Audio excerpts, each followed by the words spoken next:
All right, so we start our discussion of the Bible and your questions about the Bible. The first reading is from Psalm 119, verses 105 through 112.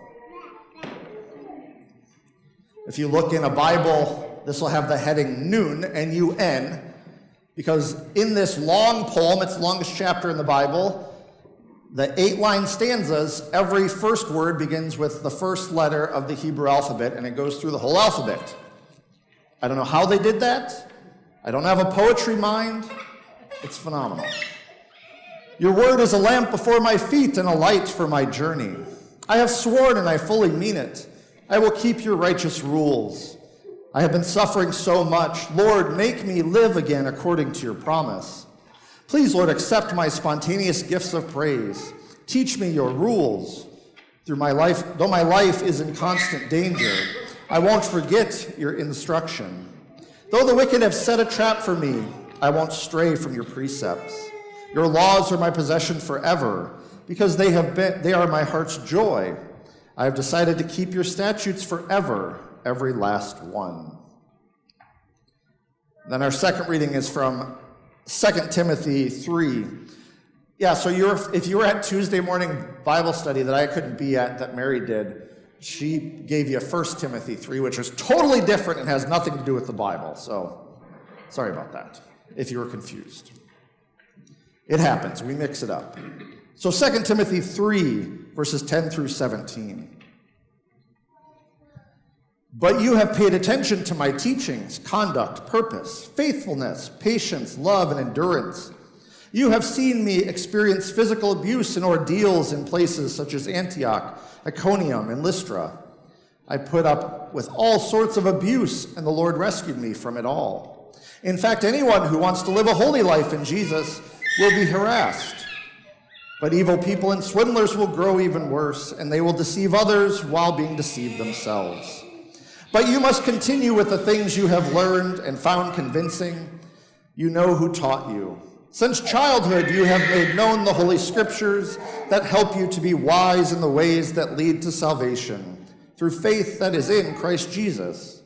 Every Scripture is inspired by God and is useful for teaching, for showing mistakes, for correcting, and for training character, so that the person who belongs to God can be equipped to do everything that is good.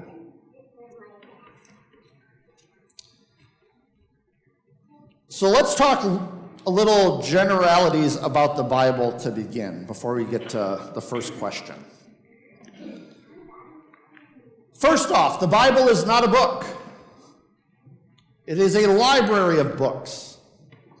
In the one I'm holding, there are 66 of them. In the Catholic Bible, there are 78. Yeah, there's 8 more. In the Orthodox Bible, there's 84? There's 4 more.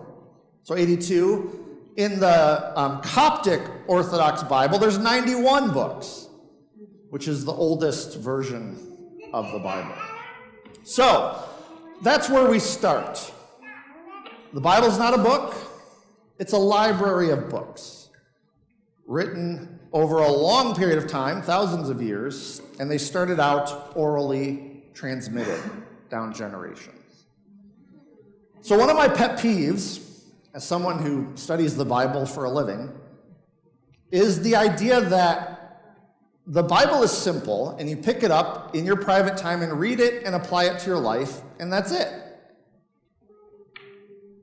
I don't recommend that. I don't. I really don't recommend, not that reading the Bible is bad. It's not. However, it was never meant to be engaged privately as individuals. They didn't do it that way in the Bible. It was only engaged in a group or in a community.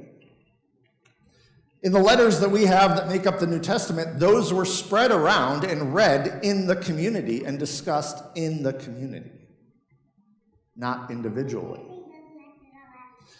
So I really struggle with kind of the idea that really the Bible's simple to understand. You open it and you read it and you apply it to your life. I've been reading the Bible for a long time. I don't find it simple at all. I don't find it easy to understand. Every once in a while you get a little spot that's like, oh, that seems pretty straightforward. A lot of it's not. So what do we do with it? So, don't take me out of context. I did not say reading the Bible is not important or you shouldn't do it. That's not what I said. But it's meant to be done in a community. Because we need different perspectives. We bring different experiences to it. And we learn through one another and those experiences. In every Bible study or discussion group I've ever led or been a part of, I have learned something about the Bible I didn't know, or a new perspective that I had never thought of, because someone else saw it a very different way. And that helps to illuminate what the Bible is for me. So this is why I like what we're doing instead of regular sermons. We're discussing the Bible, which goes back to the tradition of discussing the Bible. And if you go back even further to the rabbinic tradition of wrestling with what the Bible means and arguing with the Bible and one another, they have volumes from famous rabbis over time that are just that, wrestling with the Bible and arguing about what it means. So, we are not doing anything wrong. Contrary to what some say, this is how you engage the Bible in a serious way. Any questions about that part in my view of the Bible? And you're welcome to disagree with me. I am not thus saith the Lord up here. This is just me. There's no prophet. So what has your experience been with the Bible in the past?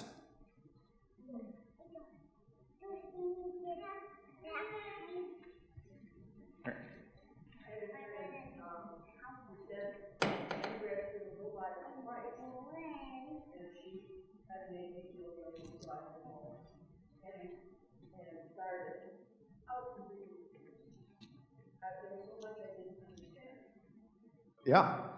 So Mary had a friend who said she read through the Bible twice, which made her feel guilty. So she went home and tried it and was confused when she tried to do the same. Yeah. Any others? Lots of memorization as a kid. Lots of memorization as a kid. There are some faith traditions that put a lot of emphasis on memorizing verses of the Bible. I had to memorize stuff in confirmation growing up in the ELCA Lutheran Church, but I'm not a memorize verses kind of mind. I'm a concept and connection and that kind of mind. So I can tell you kind of the arc of a theme of a book, but if someone says, well, you know what Philippians 4:3 says, I'll be like, I have no idea what that says. So that's not how my brain works. Any others? Deb? I follow with the contradictions. If I read here, it says one thing, read here, it says something different. So what I just did, pick which one I like. So just trouble with the contradictions, and we'll talk about that because that's one of our questions.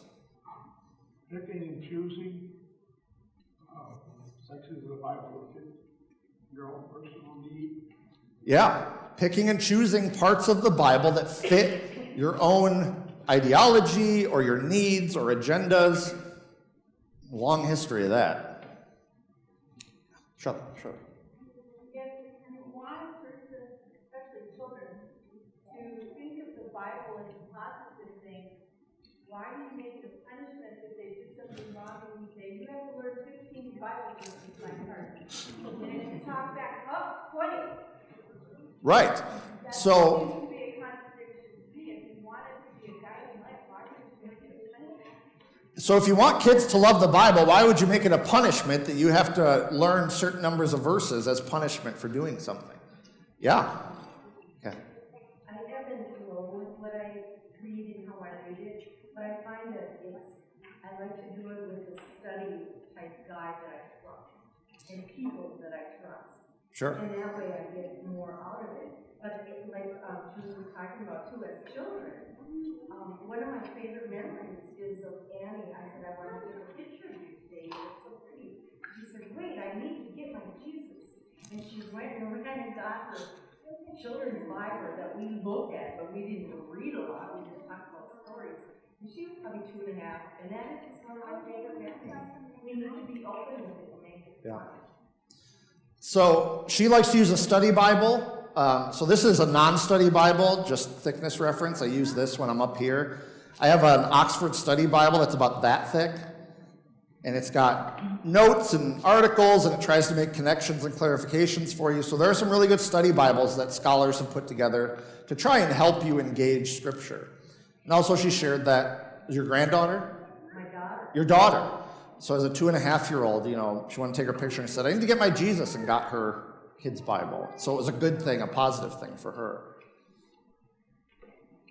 Yes, Carol? Why is it the Holy Bible? Why is it the Holy Bible? It's a good question. At some point, after it was compiled, it got that tag on it, the Holy Bible. I don't know when that occurred. It was probably a publishing decision to make it, appeal a certain way, but yeah, why the Holy Bible or the Holy Scriptures? What does it mean to be holy? I think it often gives you different images of God. Sometimes there's an angry God, sometimes a loving God. It's hard to get a consistent image of God through what you read in the Bible. Yeah, it is. You do not get a consistent image of God if you read through the Bible. You get some very different images of God. You get an angry, wrathful God. I saw a non-Christian comedian who had a little blurb about the Bible in their stand-up, and they said, have you ever tried to read the Bible? By chapter 5, God's so sick of humans that God's ready to wipe them off the face of the earth with a flood. That's not great it doesn't bode well for humans. Yeah, we talk about God in one way, but you can find passages in the Bible that God does not seem very loving or compassionate or kind. So what do you do with that? Any other on your experience? Most of history, the common parishioners weren't even allowed to read it. Yeah, for most of human history, the common person did not read the Bible. That is a fairly recent invention. It really changed right around the Reformation time with the invention of the printing press, so you could more cheaply mass produce things like the Bible. Although the Bible was very big, and they didn't really mass produce the whole thing, that was still pretty expensive. Most people couldn't read. To read, you had to be an academic or someone who was from a wealthy family who you had the time to learn to read. Most people didn't. You started working as soon as you could work. You died young. You never learned to read. It was often, for a long time, in a language that the people didn't understand. In the Middle Ages, the Mass was said and the things were spoken in Latin, and if you were in France or Germany or Spain, you didn't know what they were talking about. You stood there, you didn't sit, you stood there for the whole time watching this thing happen, and you had no idea what they were saying. It was a heretical offense when Wycliffe in England first translated the Bible into English. He was a heretic because of that. Luther did it with German. Someone, yeah, Judy. How did they come up with so many different types of Bible? I mean, I always assume the Bible is the Word, and it's this. And then all of a sudden, somebody else saying, well, my Bible is this Bible, so what is the difference, and how did that come about? So that's our first question we'll engage. What about all these different translations of the Bible? Are some better than others? Here's something I want you to understand. Nobody living has ever read anything but an interpretation or a translation of the Bible. Even if I pull out my Greek New Testament or my Hebrew Old Testament, those are still interpretations of stories that occurred over time and were compiled by scribes and scholars. We have never read anything but an interpretation of those stories. So when people get involved in interpreting, you get different perspectives. So we have all these different translations of the Bible. The first big one was from the Hebrew Old Testament to what's called the Septuagint, which is a Greek translation, which is still cited a lot. But most of the Jewish people spoke Greek and not Hebrew. So a group of scholars came together and translated it into Greek. So we've never read anything but a translation. And there are different interpretations and there are different perspectives that are brought to it. So some translations, like the NIV, the New International Version, or the English Standard Version, which is a more recent one, come from a more conservative scholarly group. So they translate some of the words that are a little ambiguous a certain way. Translation is about choosing things. There is no direct line from Hebrew to English. It doesn't exist. The grammar is totally foreign. There is no past, present, and future tense. All the verbs have 3 letters. There are no vowels. Time is contextual. So there's no straight line. They have to make choices for you to get to English. So if you have a certain theological perspective, that is going to cloud the choices you make when you translate those words.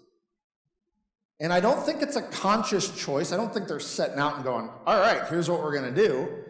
We're going to turn this into what we need it to be. I don't think it's malicious, but I also don't think they recognize that fact in themselves either.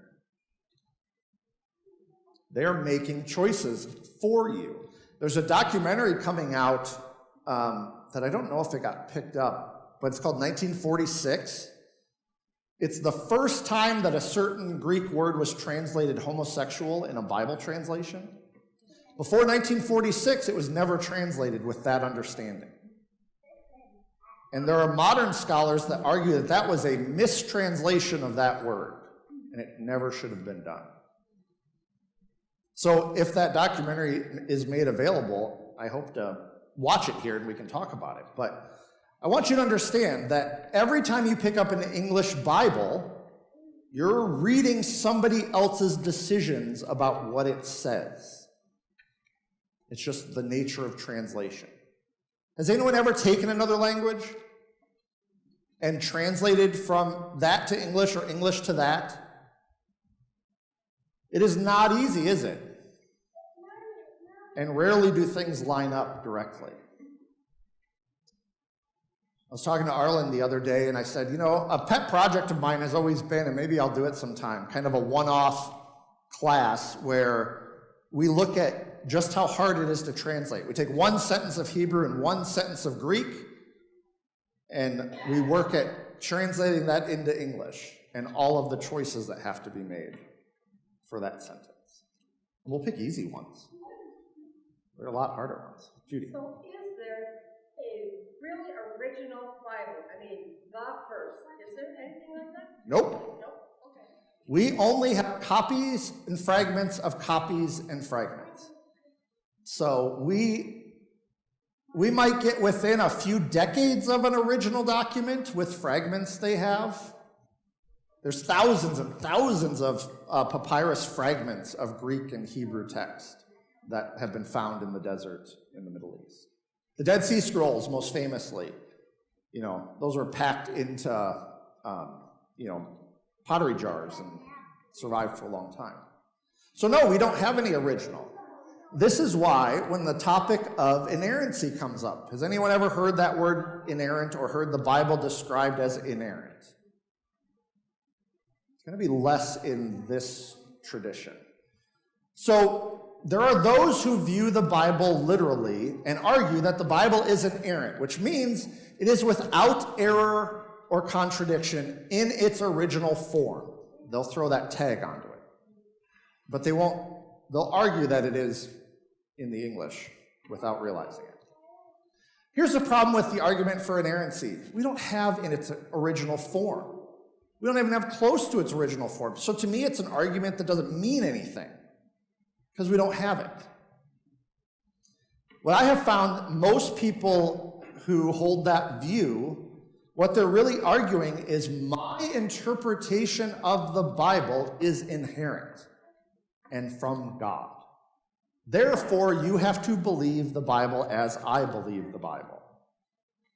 If you really distill what they're arguing, that's what they're arguing. But they're just interpreting it like everyone else. So there are some better translations, I would argue, than others. What I read from is the Common English Bible, which is a fairly recent translation. A couple of my professors were on the committee that did that. I think it tends to try to be a readable text that's easy to understand.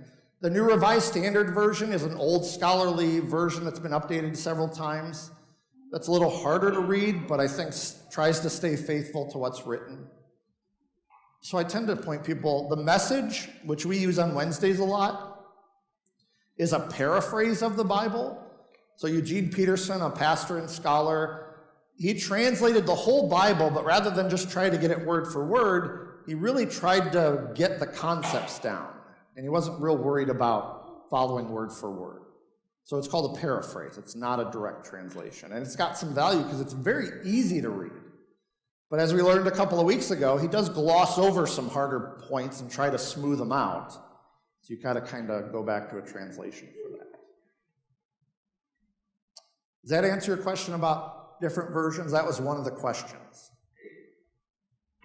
So you can find whatever version you like. Kathy. I find it interesting to look online. I have Bible Hub and put in just one verse, and it will pull up all the different translations. And it's interesting to see that sometimes. Yeah. But the general Bible, whatever's happening, is usually still there. Yeah, you can go onto you can go onto the web and Bible Hub or Bible Gateway, and you can pull up 4 or 5 versions of the same passage and read what they are. And most of the time, they're going to be really close. But there are some times that they're not, and it matters. So just know that. And I encourage people, they used to print, my grandpa had one, a parallel Bible, they were called, where it might have 2 or 4 different in parallel translations of the Bible. Yeah. All right. How are we doing for time? I'm going to stop us there because we still have communion to get to. But we're going to continue this next week and talk about contradictions, because that was one of the other questions. What do we do with the contradictions in the Bible? If you hear people say there aren't any, they're not being honest with you. I found on UC Berkeley, a professor for a class on the Bible, put together 100 contradictions, and I printed it out to show you just the differences you get in different books talking about the same stories, and we'll talk about what that means next week, and then any other questions. All right, that was a good start. I don't normally cut us off in discussion, but I can't avoid it today.